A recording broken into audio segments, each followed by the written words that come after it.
हरियाणा के विधानसभा चुनाव में बीजेपी ने नया इतिहास रच दिया है। बीजेपी ने लगातार तीसरी बार सरकार बनाने का जनादेश हासिल कर लिया है। ये पहला मौका है जब कोई पार्टी लगातार तीसरी बार सरकार बनाने जा रही है। हरियाणा की 90 सीटों पर 5 अक्टूबर को वोट डाले गए थे। एग्जिट पोल में बीजेपी को पिछड़ते दिखाया गया था, लेकिन नतीजे इसके उलट आए। बीजेपी ने हरियाणा विधानसभा की 90 में से 48 सीटों पर जीत दर्ज की है। 2019 में बीजेपी ने 40 सीटों पर जीत हासिल की थी। कांग्रेस के खाते में 37 सीटें आई हैं। 2019 में कांग्रेस ने 31 सीटें जीती थीं। इंडियन नेशनल लोकदल को 2 सीटें मिली हैं। 3 सीटों पर निर्दलीय उम्मीदवार जीते हैं। जेजेपी और आम आदमी पार्टी का खाता भी नहीं खुल सका है। जम्मू कश्मीर में नेशनल कॉन्फ्रेंस और कांग्रेस के गठबंधन ने बहुमत हासिल कर लिया है। जम्मू कश्मीर विधानसभा की 90 सीटों पर 3 चरण में वोटिंग हुई थी। इनमें घाटी की 47 और जम्मू क्षेत्र की 43 सीटें हैं। नेशनल कॉन्फ्रेंस ने कुल 42 सीटें हासिल की हैं। कांग्रेस ने 6 सीटों पर जीत दर्ज की है। ऐसे में दोनों पार्टियों के गठबंधन को कुल 48 सीटें मिली हैं। बीजेपी ने 29 सीटों पर जीत दर्ज की है। बीजेपी को सभी सीटें जम्मू क्षेत्र में मिली हैं। पार्टी ने घाटी में 19 उम्मीदवार उतारे थे, लेकिन वहां कोई प्रत्याशी जीत हासिल नहीं कर सका। पीडीपी का प्रदर्शन निराशाजनक रहा। पीडीपी ने 3, पीपुल्स कॉन्फ्रेंस, आम आदमी पार्टी और सीपीआईएम ने एक सीट जीती। 7 निर्दलीय जीत हासिल करने में कामयाब रहे। नेशनल कॉन्फ्रेंस के प्रमुख फारूक अब्दुल्ला ने कहा है कि सीएम उमर अब्दुल्ला होंगे। प्रधानमंत्री नरेंद्र मोदी ने हरियाणा के चुनाव नतीजों को अभूतपूर्व बताया है।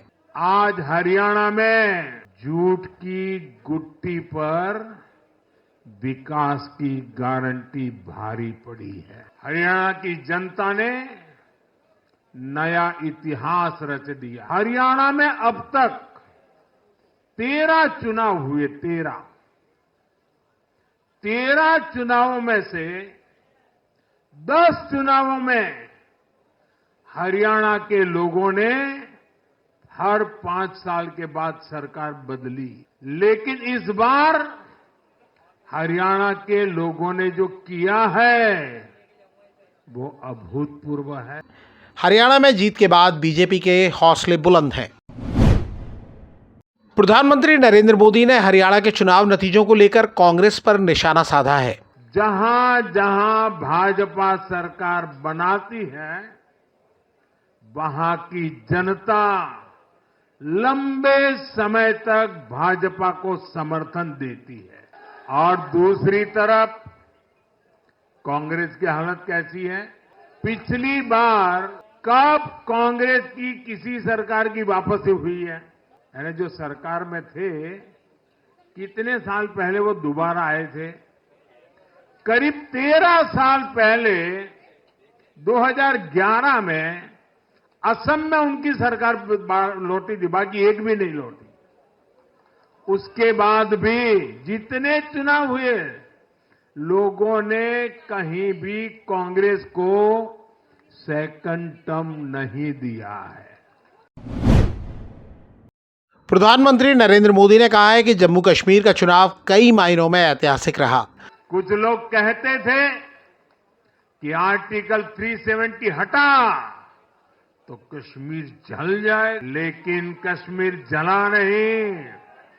कश्मीर और खूबसूरती से खिला है, खिलाया है।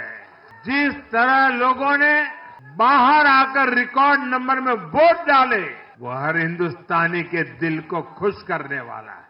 हमारा जम्मू कश्मीर कर्फ्यू और अलगाववाद के कालखंड से बाहर निकल रहा है।